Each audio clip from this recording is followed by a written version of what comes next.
Good good day mga ka-Asenso. Ngayon po gumawa kami ng footbath nakaraang araw. Ito na po yun, tuyo na. Ito yung nakikita ninyo. Lilinisin po natin yan at lalagyan po natin ng disinfectant para pag may pumasok po rito o kahit kami na galing po kami sa malayong lugar ay nahuhugasan yung aming paa at gagamit kami ng tsinelas na hindi po nilalabas dito sa pigiri namin. Kailangan lang natin makuha yung mga buhangin para malinis.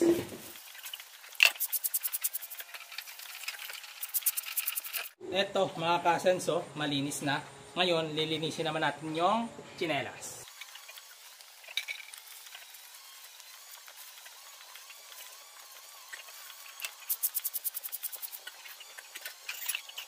Ngayon po, natapos na natin linisin mga ka-Asenso. Ang atin pong gamit na disinfectant sanitizer, wala pong iba. Ito po, Microban GT. Ang Microban GT po ay meron po itong virucidal, bactericidal at fungicidal. Kaya panatag po tayo na ito pong ilalagay natin dito dahil tiyak na patay po ang mga viruses na nanggagaling sa labas bago pumasok po rito. Hopefully na kawaan tayo ng mahal na Panginoon na hindi po tayo lalamaan ng kung ano-ano man rito na katulad po sa nangyari sa iba. Dahil ito po, prevention po ito. Prevention para mas makaiwas po tayo. Ito po, titimplahin natin. Ito po ay 20 ml ng Microban GT. Timplahin po natin ito sa 2 liters ng tubig kapag pang footbath po ang ating gagamitin.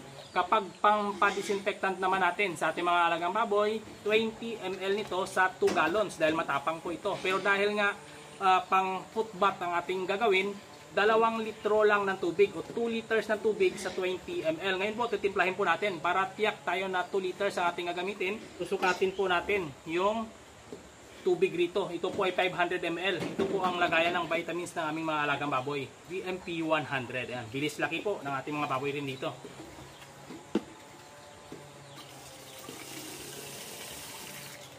Ito, 500 ml. 1,000 ml, 1.5, 2 liters. Ito po, 2 liters na ng tubig ang ating lagay dito sa footbath.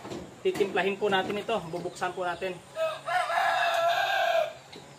Ibuhos po natin dito sa footbath ang Microban GT. Ayan po, ito na po yung Microban GT. Ubuhos po natin dito at ito siyempre itatapon natin. Ito po yung itsura ng Microban GT. Ito po para equal o para may mix ng mabuti ito sa tubig.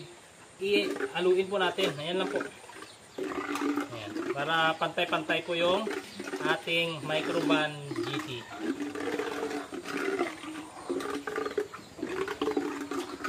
Ayan. Tapos yung mga tsinelas, nakaabang lang po dito sa gustong pumasok ay isusuot po ito. Ayan. Ganyan lang po. Tapos na po tayo.